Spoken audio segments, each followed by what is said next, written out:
My name's Andy McAslan, I'm 25 years old, I'm a British 800 metre runner and I was recently diagnosed with stage 4 follicular lymphoma.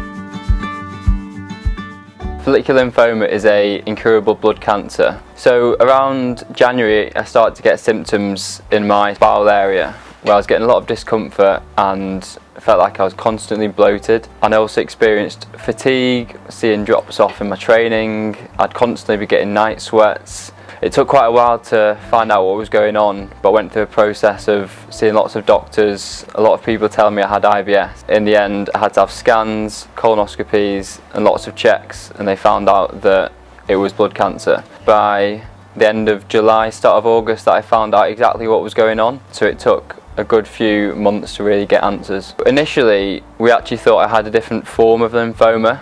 So in younger people you tend to get Hodgkin's lymphoma, which is faster growing, but it is curable. As we got more results back, it became apparent that I had a slow growing non-Hodgkin's lymphoma, which was the follicular lymphoma, which is unfortunately incurable but apparently treatable. The doctor that we dealt with was quite positive, said, you know, I think we'll have a successful treatment, but he said obviously it's going to come back. I actually got the phone call when we were driving back from the hospital because I'd actually been to A&E that night. It was actually my mum that told me, because she'd been talking to one of the other doctors I'd seen. It was just pure devastation. I just burst out into tears. I ended the call straight away. There's like a lot of thoughts that go through your mind. You think about survival, you think how long do I have to live? Is it like, because at this stage you hear follicular lymphoma and you don't know what that means for your future. You hear cancer, you don't know what that means for like how long you're going to have to live. That's the first thing you think about. I was just like devastated, scared, and also thought about my partner Leah. When you have chemotherapy, it affects your fertility. Are you going to be able to have kids? So much uncertainty around that, and there's also the sporting side. I was just working towards trying to get some sort of progression in sport. All that's just suddenly out the window, and it's actually more about I need to survive this first. So from there it was, I had visible lumps under my chin, around my neck, so it's lymph nodes that had grown. So in my neck, my chest, my bowel, my groin, so I had a considerable amount of disease, is what they called it.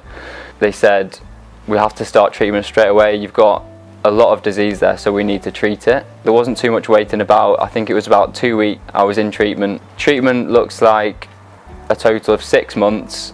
Have 6 separate treatments which go over 2 days. So the treatment involves 2 drugs. It's an immunotherapy drug and it's a chemotherapy drug. So on the first day I have immunotherapy which goes over a few hours, and then chemotherapy after it, and then the second day is just chemotherapy. Every 4 weeks you've got that for 6 months. The end of August to the start of January, every 4 weeks.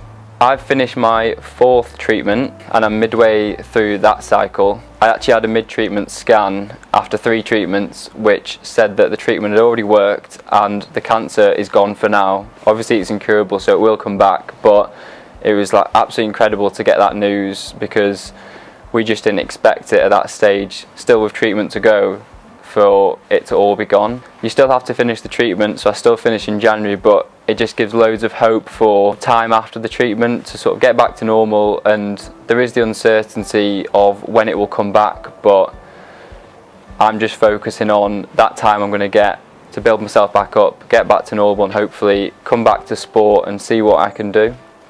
In terms of how my life's changed through going through treatment, because firstly I've had blood cancer and also having chemotherapy, it really affects the ability of the immune system to fight off diseases. So especially with COVID around, you have to be extra careful. We live in a flat and no one has been inside our flat. It's seeing people outside, got to social distance, basically shield, and just be really careful in that sense, because going through chemotherapy, if you pick anything up, there's no guarantee that you'll be able to fight it off. It could affect when you're if you can have your next treatment and stuff like that. A normal cold could be quite a serious thing for someone in this position, and especially with COVID, having blood cancer, you're very much at risk. After I got diagnosed, I got a letter in the post saying you are extremely vulnerable, which isn't something I'd ever expect to get at 25. With COVID, you think mid-20s you're probably okay, probably not anything to worry about. Even though everyone's got used to it with COVID, being indoors a lot, social distancing, meeting outside, that just carried on for us. As the rest of the world gets back to normal in some senses, you still sort of feel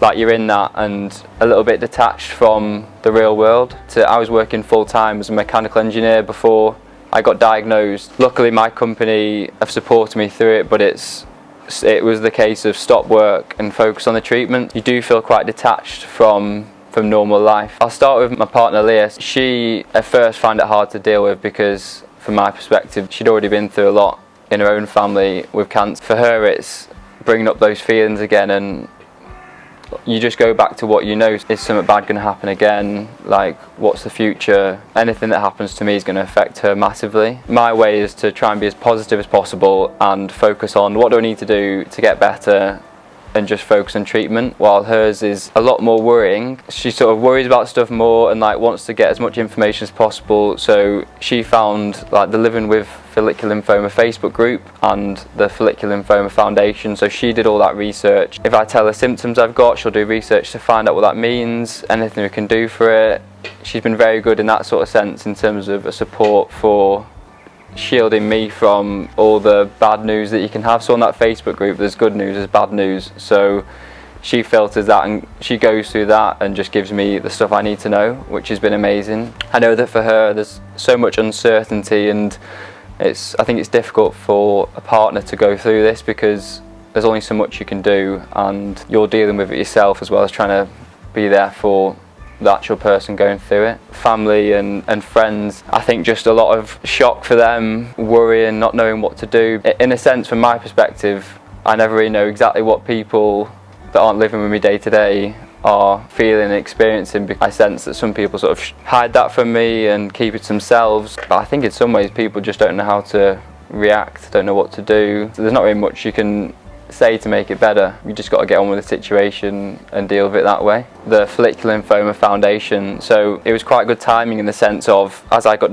diagnosed, they were planning a fundraising campaign. Leah found that and suggested that we start a page. She had the idea of going to Athletics Weekly, trying to get the story out there and help push this fundraiser. We were just completely blown away by the response that we got, because in like 2 to 3 days we were able to raise £83,000 and had like over 1,100 donations. We just couldn't believe people that we never spoke to, didn't even know, were just donating and really getting behind the cause. I'm thankful for the support that my family and friends have given, but even beyond that, people have been incredible and really wanted to get behind it. It is really touching in that sense. People you don't know even have some sort of care for your situation. The hard thing for me is the world can't stop for a situation like this.